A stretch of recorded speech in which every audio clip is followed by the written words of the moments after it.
کامیابی سے مکمل ہو گئے ہیں اور سب کو مبارک ہو. کیا بات ہے, ڈونلڈ ٹرمپ صاحب کو سب کو مبارکباد دینے کا موقع آ گیا ہے بھائی. فائنلی ٹرمپ نے مزید یہ بھی کہا کہ ایرانی بندرگاہوں پر عائد امریکی بحری ناکہ بندی جو ہے وہ ختم کر دی گئی ہے. اب تیل کی ترسیل بحال کرنے کا وقت آ گیا ہے اور عالمی تجارتی سرگرمیاں دوبارہ معمول پر لائی جائیں گے. انہوں نے کہا کہ اسٹارٹ یور انجنز. یہ بڑی ڈونلڈ ٹرمپ جو مثبت ٹویٹ کرتے ہیں نا, ہم سب خوش ہو جاتے ہیں. پہلے تو انہوں نے امن پہ جئی تھی پھیر دی, اس کے بعد انہوں نے کہا کہ جی میں اٹیک کروں گا, بار بار ڈیڈ لائن دیتے رہے. پھر پاکستان نے جب جب کہا کہ بھائی ابھی ذرا تحمل کا مظاہرہ کریں تو انہوں نے یہ بھی مانا کہ پاکستان کے کہنے پہ میں نے سیز فائر کیا, پاکستان کے کہنے پہ میں ابھی روک رہا ہوں, پاکستان کے کہنے پہ میں اٹیک نہیں کر رہا ہوں. تو بالآخر وہ معاہدے کی طرف معاہدہ ہو ہی گیا اور پھر مان ہی لی انہوں نے پاکستان کی جو کاوشیں ہیں وہ رنگ لے آئی. ٹرمپ کے بیان کے بعد ماہرین نے یہ کہا کہ اس پیش رفت سے مشرق وسطیٰ میں کشیدگی کم ہونے اور عالمی معیشت کو استحکام ملنے کی توقع ہے.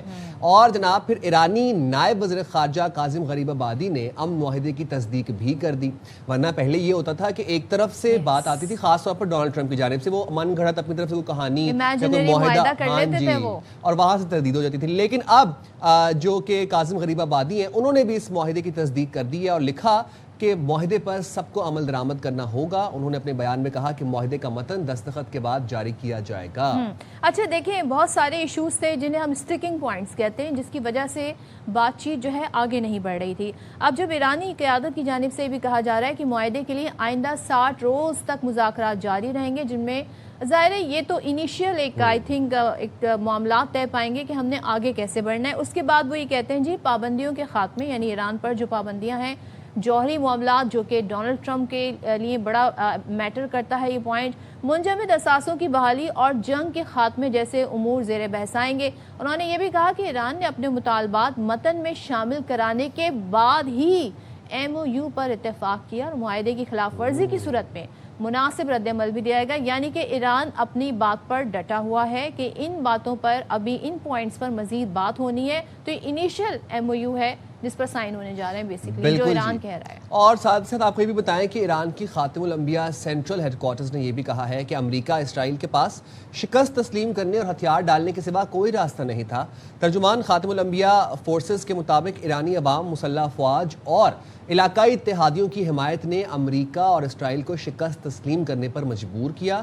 BBC یہ رپورٹ کر رہا ہے کہ ایرانی سرکاری میڈیا معاہدے کو ایران کی فتح قرار دے رہا ہے, جبکہ ملک کے اندر سخت گیر حلقوں کی جانب سے اس معاہدے پر تنقید بھی کی جا رہی ہے. اچھا میری گزارش ہے انٹرنیشنل میڈیا سے, تمام دنیا کی میڈیا سے, ابھی ذرا نا آپ فتح اور کہتے ہیں نا شکست ڈکلیئر نہ کریں, ذرا سائن ہونے دیں, اس کے بعد آپ جی بھر کے لکھیں اور بتائیں کہ کیا ہے.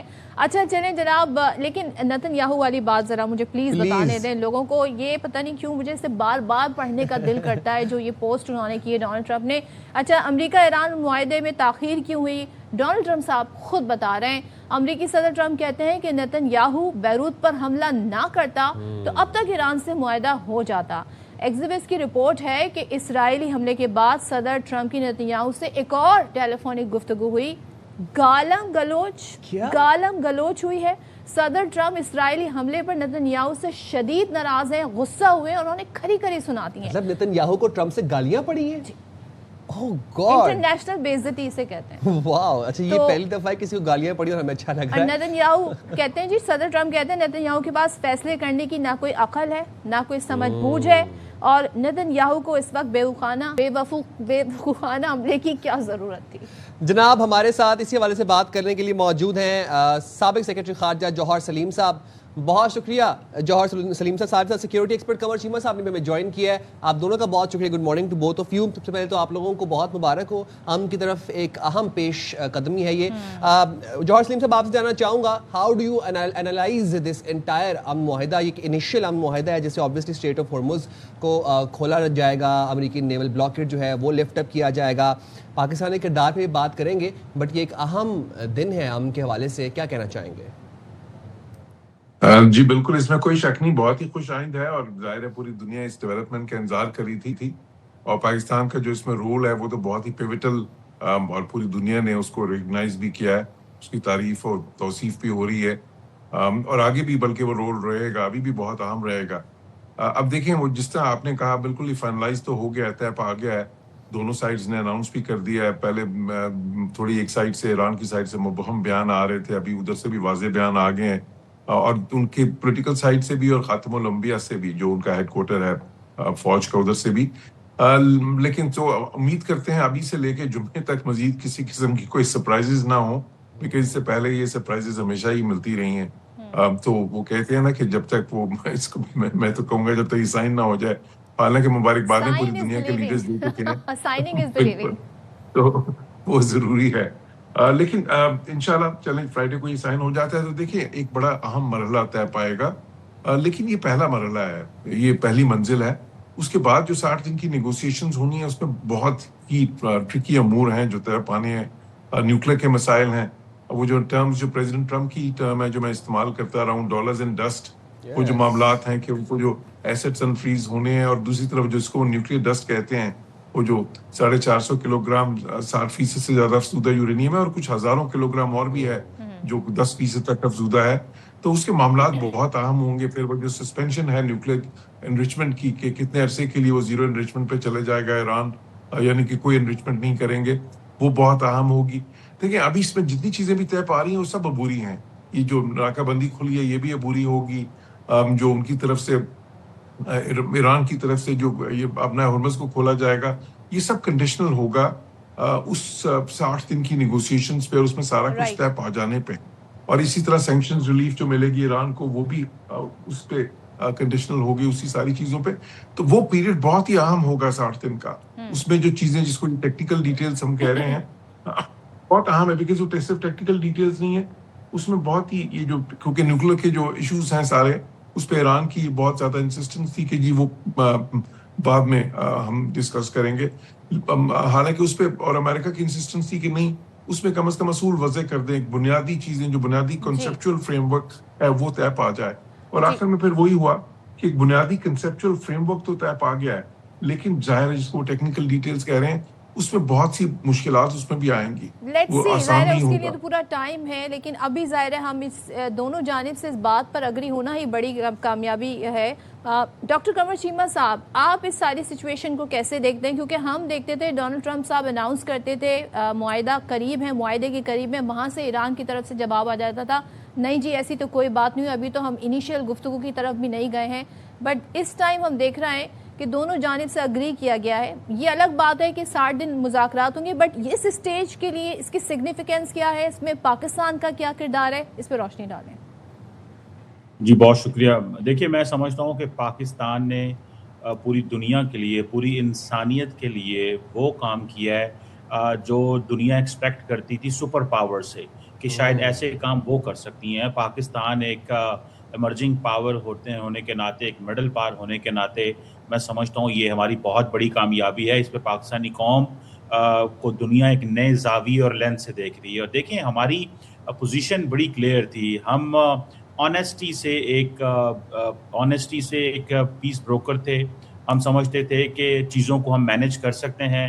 ہمیں یہ کانفیڈنس تھا ہماری ملٹری لیڈرشپ کو, ہماری پولیٹیکل لیڈرشپ کو, کہ واشنگٹن اور تہران میں ہم چیزیں مینیج کر سکتے ہیں. اور آپ دیکھیں اس سارے پروسیس کے دوران ایران اور امریکہ ایک ہی چیز کہتے رہے کہ سنگل سول جو میڈیٹر ہے وہ پاکستان ہے اور کوئی نہیں ہے. تو میں سمجھتا ہوں یہ ہماری بہت بڑی جیت تھی. اور ہم نے یہ بھی دیکھا کہ اسرائیل بار بار, کل بھی پرائم منسٹر شہباز شریف نے جو ٹویٹ کی, کہا کہ خطرہ ہے کہ کچھ لوگ کچھ ممالک جو ہیں, کچھ ایسے ایکٹرز ہیں جو اس کو سپوائل کر سکتے ہیں. اور وہی ہوا کہ آج ایسی سچویشن پیدا ہوئی جب اسرائیل نے حملہ کر دیا. لیکن پاکستان کمیٹڈ تھا, اور اس سلسلے میں پاکستان میں سمجھتا ہوں کہ ایک اور بہت بڑی دراڑ ہے جو دنیا کے سامنے آئی ہے, جو اسرائیل اور امریکہ کے بیچ میں ہے, جس کا آپ بھی اپنے انٹروڈکشن میں ذکر کر رہے تھے. دنیا یہ محسوس نہیں کر رہی تھی کہ امریکی صدر اس طرح کے الفاظ اور زبان استعمال کریں گے. اور ایون کہ امریکہ میں تو اب یہ بھی بات چل رہی ہے کہ اگر پریزیڈنٹ ٹرمپ وربلی اتنا کرٹیسائز کر سکتے ہیں تو اس کا جو ایفیکٹ ہے وہ کیا پالیسی لیول پہ آ سکتا ہے, اور اس کو اسرائیل کو کیا کاسٹ پے کرنی پڑے گی. کیونکہ at the end of the day امریکی سسٹم, امریکی اپریٹس, امریکی وائٹ ہاؤس اور پریزیڈنٹ ٹرمپ کو نیتن یاہو نے انڈرمائن کرنے کی کوشش کی ہے. تو ابھی تو چلو وقت گزر جائے, لیکن ایٹ دا لیٹر سٹیج جو ہے وہ ضرور ان چیزوں کو ریویو کیا جائے گا. اس چیز کو قطع نظر کہ اسرائیل اور امریکہ کے بائیلیٹرل تعلقات کیا ہیں اور اسرائیل کی کیا پینیٹریشن ہے امریکہ کے اندر, لیکن میں سمجھتا ہوں کہ یہ ایک بڑا امپورٹنٹ مومنٹ ہے. میں سمجھتا ہوں ہماری ملٹری ڈپلومیسی جو ہے وہ دنیا میں اس کے گیت گائے جا رہے ہیں, اور ہمیں, میں سمجھتا ہوں یہ مومنٹ ہے سیلیبریٹ کرنے کا. سم ٹائمز ہم کنجوسی کرتے ہیں اپنی تعریف کرنے میں کہ لوگ تعریف کریں. آج ایک موقع ہے کہ دنیا تعریف کر رہی ہے. کون سا دنیا کا وزیر اعظم ہے, کون سی, میں دیکھ رہا تھا امریکہ کے اندر کانگریس مین جو ہے وہ ٹویٹس کر رہے ہیں, ہر بندہ پاکستان کا ذکر کر رہا ہے. یہ مومنٹ ہے جب دنیا آپ کے گیت گائے, دنیا آپ کی بات کرے, دنیا آپ کی تعریف کرے. اور میں سمجھتا ہوں جب ہم اکثر اس کو ریفرنس دیتے ہیں, جب موقع آیا تھا پچھلے سال لڑنے کا تو پاکستان نے کیا کمال لڑائی لڑی, اور جب موقع آیا ٹیبل پہ بیٹھ کے دنیا میں امن لانے کا, یہ ہے وہ ہماری سکلز, یہ ہے وہ ہمارا مستقبل, اور یہ ہے پاکستان. ہماری یہ کیپبلٹی ہے اور ہمیں اس کو دنیا کو پروجیکٹ کرنا چاہیے, نہ کہ ہم جس طرح کی آج سے کچھ عرصہ پہلے پاکستان کی دنیا جس اینگل سے دیکھ رہی تھی. میں سمجھتا ہوں دنیا نے اینگل بدلا ہے, ہمیں بھی بہت کچھ اور کرنے کی ضرورت ہے تاکہ ہمارے بارے میں جو دنیا کا ویو ہے یہ پرماننٹلی رہے, اور ہم ایک رسپانسیبل اسٹیٹ کے طور پہ جس طرح سامنے آئے ہیں ہم فردر اس پہ کام بھی کر سکیں اور اپنے ملک آگے جو ہے پھر وہ ترقی کا سفر ہم جاری و ساری رکھیں. جوہر صاحب آپ کی طرف آنا چاہوں گا, اور پاکستان کے کردار پر, جو ثالثی کا کردار پاکستان نے ادا کیا, پوری دنیا پریشان تھی کہ جنگ کون رکوائے گا. کسی میں نہ اتنی جرت تھی, نہ اتنے گٹس تھے, اور ایران جو تھا وہ ڈے ون سے گارنٹی مانگتا تھا. کوئی مستند اوتھینٹک گارنٹیئر ہو, کانکریٹ جو بات کرے, اس کی بات کے اوپر چلنا چاہتا تھا ایران. میں چاہوں گا آپ تھوڑی ذرا ہمیں ایک دفعہ ریکیپ دے دیں اور کچھ ذرا ہمیں بیہائنڈ دا سینس ہی بتا دیں کہ بیک ڈور کیا چل رہا تھا جب سے جنگ سٹارٹ ہوئی, تب سے لے کر اسلام آباد میمورینڈم تک, اسلام آباد ٹاکس تک, اور پھر اسلام آباد ٹاکس سے لے کر آج کے دن تک, جب ایک انیشیل جو معاہدہ ہے وہ اس حتمی شکل پہ آتا ہوا نظر آ رہا ہے اور سگنیچرز ہوتے ہوئے نظر آ رہے ہیں ہمیں ڈاکیومنٹ کے اوپر فرائیڈے کو. کیا تھیں بیک ڈور, کتنی محنتیں تھیں, کتنی دن رات ایک کیا, راتیں جاگے, دورے تھے؟ جی بالکل, یہ تو بہت ہی عام کردار پاکستان نے ادا کیا. دیکھیں اس میں سب سے عام چیز کیا تھی, پہلے یہ فیسیلیٹیٹر سے پاکستان نے شروع کیا, پھر میڈیٹر پلس, کیونکہ اس پہ ایسے ایسے مراحل آئے دونوں سائڈز کے درمیان. جو یہ فریق ہیں, اعتماد کا اتنا فقدان تھا دہائیوں پرانا, جس کی وجہ سے وہ بالکل بھی کسی طرح سے بھی ٹرسٹ کرنے کے لیے تیار نہیں تھے. اس میں جو پاکستان کی کریڈیبلٹی تھی, پاکستان پہ ٹرسٹ تھا دونوں سائڈز کا, تو پاکستان نے اس کو جو ہے نا پورا بروئے کار لا کے, اور بہت ہی دیکھیں ایسے مرحلے جہاں پہ کہاں پہ ایک ٹائم پہ سویلائزیشن تباہ کرنے کی باتیں ہو رہی تھیں, وہاں سے ان کو مذاکرات کی میز پہ ایک دوسرے کے آمنے سامنے بٹھا دیا اسلام آباد میں. پھر جب مذاکرات وہاں پہ جو ہے بات جو ہے تھوڑی سی بگڑی, پھر بات جنگ کی طرف جانے کی لگی, اور ایک موقع پہ نہیں کئی مواقع پہ, تو ہر بار پاکستان نے سچویشن کو ریسکیو کیا. اور دیکھیں کئی بار وہ پھر آپ نے دیکھا دورے ہوئے ایران کے, کبھی فیلڈ مارشل, کبھی ان کے ریپریزنٹیو, کبھی جو ہے ٹاپ لیول پہ ٹیلی فون پہ رابطے آلموسٹ ڈیلی بیسس پہ. تو اتنے زیادہ جو بالکل مواقع کے, اور کئی بار تو دنیا اس پہ امید چھوڑ چکی تھی, لگتا تھا کہ بس بات دوبارہ جنگ کی طرف چلی جائے گی اب, اور پاکستان نے وہاں سے پھر دونوں سائڈز کو دوبارہ سے کنونس کرنا ہر بار. اور پھر ایک اور دیکھیں مسئلہ کیا تھا, ایک مسئلہ یہ بھی تھا کہ ایران کے اندر وہاں پہ ایک تھوڑی سی, جس طرح میں کہہ بھی چکا ہوں, ایک تھوڑی سی کشمکش چل رہی تھی پریگمیٹسٹ کی, اور جو وہاں پہ ہارڈ لائنرز ہیں ان کی, ان کے وہاں پہ ایک کنسنسس کو ایمرج کروانا, اس میں بھی پاکستان نے ایک کردار ادا کیا. پھر امریکن سائڈ پہ بھی بہت سی چیزیں تھیں کہ وہ ٹرسٹ کرنے کے لیے بالکل تیار نہیں تھے. ایران کا امریکہ پہ, پریزیڈنٹ ٹرمپ پہ بالکل ٹرسٹ نہیں تھا. تو اس وجہ پھر اسرائیل کا بیچ میں ایک اسپوائلر کا کردار, بار بار وہ بھی کوشش کرتے تھے کہ یہ پروسیس ڈیریل ہو جائے. تو اتنے زیادہ نازک ترین مراحل پہ پاکستان نے اس پورے پروسیس کو بریک ڈاؤن ہونے سے بچایا. کسی نہ کسی صورت میں وہ جاری رہا. بے شک وہ جو ہے نا دیکھیں مذاکرات بالواسطہ, کبھی بلا واسطہ, پھر اس کے بعد جو ہے نا سیز فائر سٹرائکس ہو رہی ہیں, کاؤنٹر سٹرائکس ہو رہی ہیں, لیکن سیز فائر کا ڈیکورم پھر بھی رکھا گیا. اور کئی بار دیکھیں وہ پریزیڈنٹ ٹرمپ نے تو اپنی ٹویٹس میں کہہ دیا, اپنی اسٹیٹمنٹس میں کہہ دیا کہ آج کا ہم نے اٹیک اس لیے روکا ہے کہ جی پاکستان نے ہمیں کہا کہ جی بات ابھی یہاں سے بن جائے گی. اور پھر اس میں پاکستان کا یہ بھی ہمیں بالکل ریکگنائز کرنا چاہیے, جو پاکستان کو چائنا کی سپورٹ تھی بہت اہم تھی, قطر جیسے ممالک کی سپورٹ تھی, سعودی عرب کی جو سپورٹ تھی بہت اہم تھی, تو یہ جو ہے اسی طرح ترکیہ کی سپورٹ تھی بہت اہم تھی. لیکن اس میں جو پیوٹل رول تھا, جو سب سے کلیدی کردار تھا, وہ پاکستان کا ہی تھا. اور اس چیز کو یہ سارے ملک ریکگنائز کرتے ہیں. اور ابھی بھی میں سمجھتا ہوں وہ کردار ختم نہیں ہوا, لیکن یہ پروسیس تو بھی 60 دن چلے گا. اس میں بھی کئی مشکل مواقع آئیں گے. تو پاکستان کا جو یہ رول ہے ابھی تک جو رہا ہے یہی آپ کو آگے بھی نظر آئے گا. اور میں سمجھتا ہوں کہ جو ہے نا سب اس چیز کی, اب دیکھیں اس وقت کیسی سچویشن ہے کہ یو کے پرائم منسٹر ہیں, اب یہ وہ ممالک ہیں جو ہمیشہ صف اول پہ ہوتے تھے ایسے موقع پہ, یا فرانس کے ہیں یا جرمنی کے ہیں چانسلر, تو وہ سارے اس وقت جو ہے صرف مبارکبادیں دے رہے ہیں, اس پروسیس میں کسی طرح سے شامل نہیں تھے وہ. تو پاکستان وہ ملک ہے جو کہ جو ایک بالکل جو ہے نا ایسا رول ادا کر رہا ہے, جو صحیح کہا کہ جو اس سے پہلے جو گریٹ پاورز ادا کرتی تھی, تو as a middle power, as an emerging power. اور پھر سب سے بڑھ کے یہ ہے, میں سمجھتا ہوں دیکھیں اس پاکستان کو ایک as a factor of stability اب دیکھا جا رہا ہے. پاکستان کو جو ہے نا ایک اتنا رسپانسبل کردار, تو وہ ہمارے لیے ایک ونڈو آف اپرچونٹی بھی ہے پاکستان کو ری برانڈ کرنے کے لیے. اور یہ میں سمجھتا ہوں کہ یہ بھی ہماری ڈپلومیسی کا ایک چیلنج ہوگا. اس ونڈو آف اپرچونٹی میں اتنی جو گڈ ول جنریٹ ہوئی ہے, پاکستان کی اتنی جو سافٹ پاور بڑی ہے, اس کو ٹرانسلیٹ کریں انٹو اکنامک ڈیویڈنڈز, سے اکنامک پارٹنرشپس بلڈ کریں, اور اس سے جو ہے نا پاکستان کی جو اکنامک ڈپلومیسی ہے اس کو بھی بہت زیادہ جو ہے نا دوبارہ سے ری انویگیٹ کرتے. اکانومی کا آپ نے ذکر کیا جوہر صاحب. ڈاکٹر قمر جی میں آپ کی طرف میں آؤں گی. ظاہر ہے ہم اگر جنگ کا جو سینیریو ہوا اور جو فرسٹ سیز فائر ہوا اس وقت بھی ہم نے دیکھا کہ وزیر اعظم شہباز شریف نے ٹویٹ کر کے بہت ساری باتیں جس میں لکھی تو وہاں پر لبنان کا بھی ذکر کیا.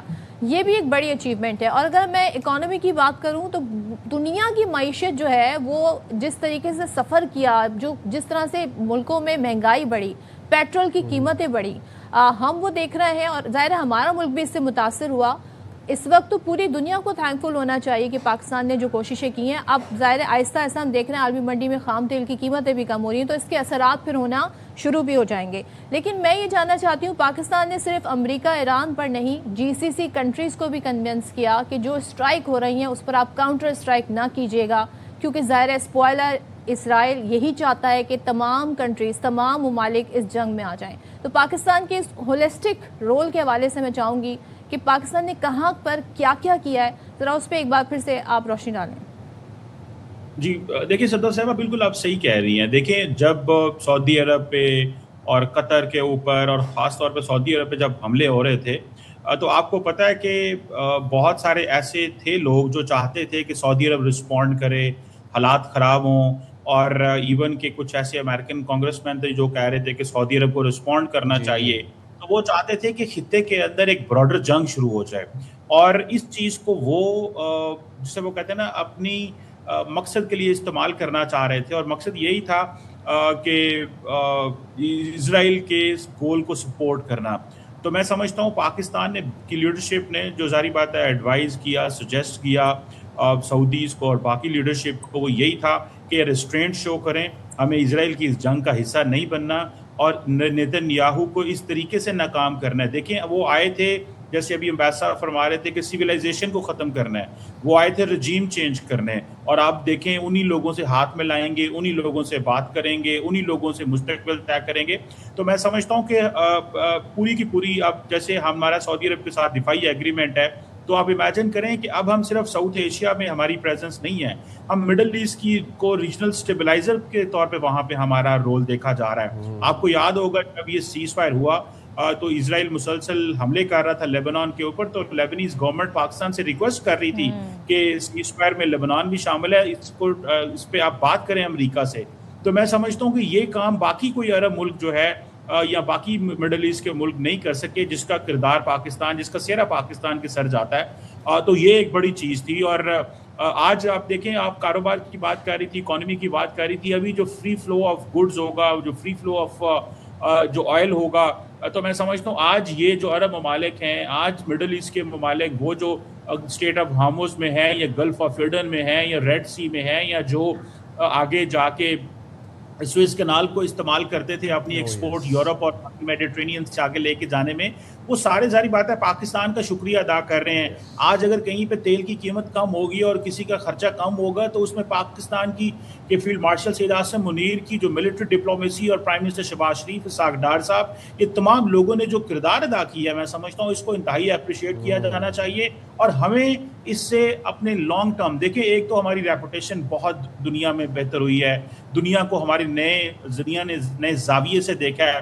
دنیا خود کاروبار کر رہی ہے. دنیا اب ہمیں ظاہری بات ہے ہمارے ساتھ اکنامکلی بھی انگیج ہونا چاہیے. آپ دیکھیں گوادر کی ہماری پوٹینشیل سامنے آئی ہے, کراچی کی پوٹینشیل ہماری سامنے آئی ہے. ہمارے پاس انفراسٹرکچر جب چائنا پاکستان اکنامک کوریڈور کے بعد جو انفراسٹرکچر گوادر میں بنا, ہم اس کو یوٹیلائز کر سکتے ہیں. مزید ہمیں ایسے انفراسٹرکچر بنانے کی ضرورت ہے. میں سمجھتا ہوں بلوچستان کے اندر اور پاکستان میں جہاں پہ بھی ہمیں کوسٹل لائن پہ کہ دنیا ہمارے ساتھ مزید کاروبار کر سکے, تو ہمارے پاس اچھی اپرچونٹیز ہیں.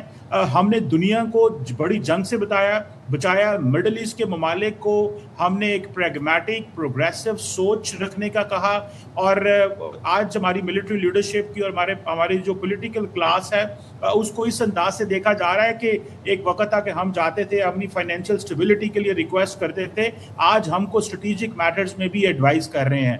تو یہ وہ ہماری اور سکلز ہیں. میں سمجھتا ہوں یہ وہ سکل سیٹ ہے کہ یہ صرف ہم فائنینشیل اسٹیبلٹی کے لیے ان ملکوں کو ریکویسٹ نہیں کرتے, ہم نے اپنی جو ایک فیوچر فور کاسٹ تھا ہمارا کہ ہمیں مستقبل ہم کیا دیکھ رہے ہیں, تو اسی لیے ساؤتھ ایشیا ہو یا مڈل ایسٹ ہو, پاکستان ایک امپورٹنٹ پلیئر ہے, ریجنل اسٹیبلائزر کے طور پہ ایمرج کیا ہے اور مثبت کردار ہے. عموماً ملک جو ہوتے ہیں ان کا کردار نیگیٹولی دنیا میں ڈسپلے ہوتا ہے, پاکستان کا کردار انتہائی مثبت ہے کہ اب آپ کو ریڈ سی کے اندر, میڈیٹرینین کے اندر, نارتھ افریقہ کے اندر, جہاں پہ ایجپٹ جیسے ہمارے دوست ہیں, وہ سارے ایک نئے زاویے سے دیکھ رہے ہیں. اور میں سمجھتا ہوں کہ یہ ایک بڑی کامیابی جہاں پہ ہے پاکستان کی, اس سے ہمیں وہ انسینٹو بھی لینے ہیں. وہ انسینٹو جس ہم اپنی مارکیٹس کو دنیا میں کے ساتھ ہم جسے کہتے ہیں نا, ایک لفظ ہوتا ہے کمپلیکس انٹر ڈیپینڈنس, انگیج کرنا. ہمیں فائدہ اٹھانا چاہیے کہ ہم اپنے لوگوں کو کیسے ان اپرچونٹیز تک لے کے جانا چاہیے. دیکھیں یہاں پہ چائنا پاکستان اکنامک کوریڈور آیا, بہت کوشش کی, چیزیں ہوئیں, ہمیں اس چیز کو دیکھنا ہے کہ مزید کیسے فائدے اٹھائے جا سکتے ہیں. ہمیں سیکیورٹی پارٹنرشپس کو اکنامک پارٹنرشپ میں بھی کنورٹ کرنا ہے تاکہ ہم لانگ ٹرم جو ہے وہ فائدہ اٹھا سکیں اور ہماری میکرو اکنامک اسٹیبلٹی ہو سکے, تاکہ ہم کبھی بھی اپنے دوست ممالک کو یا فائنینشیل انسٹیٹیوشنز کے پاس نہ جائیں. میں سمجھتا ہوں بڑے موقع ہیں, اب ہم نے ان موقعوں کو کیسے سیز کرنا ہے اپنے لوگوں نے, اور یہ ہر پاکستانی کی جاب ہے, یہ صرف گورنمنٹ کی جاب نہیں ہے, یہ صرف گورنمنٹ کی طرف نہ دیکھتے رہیں. ہر پاکستانی کی جاب ہے کہ وہ نئے ایونیوز تلاش کرے, وہ مڈل ایسٹ میں دیکھے, وہ نارتھ افریقہ میں دیکھے, وہ ساؤتھ ایسٹ ایشیا میں دیکھے, وہ یورپ میں دیکھے کہ ہم اپنے آپ کو کیسے ریلیونٹ کر سکتے ہیں. جو کام حکومت کا اور فوج کا تھا, جو لیڈرشپ کا تھا, وہ تو کیا, ہمیں اپنے تائیں بھی سٹیپس لینے پڑیں گے. بالکل بجا فرما رہے ہیں قمر چیمہ صاحب, بہت شکریہ آپ نے پروگرام کے لیے وقت نکالا. جوہر سلیم صاحب ہمارے ساتھ ہی موجود ہیں. ہم یہاں پر ایک چھوٹی سی ہمیں بریک میں جائیں, لیکن میں آپ کو یہ بتا دوں کہ 2025 سے لے کر ابھی تک ہم دیکھ رہے ہیں کہ پاکستان نے دنیا کو باور کروا دیا کہ ہم جنگیں بھی لڑ سکتے ہیں, ہم دفاع بھی کر سکتے ہیں, ہم امن کی بات بھی کر سکتے ہیں, ہم ریجنل اسٹیبلائزر بھی ہیں اور ہم سیکیورٹی پرووائڈر بھی ہیں, اور دنیا اس چیز کو ایکسیپٹ کر رہی ہے. اور ہم کا پیغام بھی پہنچاتے ہیں اور اس پر بلیو بھی کرتے ہیں, اور اس کے لیے ہم نے کوششیں بھی کی ہیں, جس کا کہتے ہیں نا مظہر آپ اس وقت دیکھ رہے ہیں, اثرات اس کے آپ دیکھ رہے ہیں. چھوٹا سا بریک, جوہر صاحب ہمارے ساتھ رہیں گے, بریک کے بعد واپس آتے ہیں.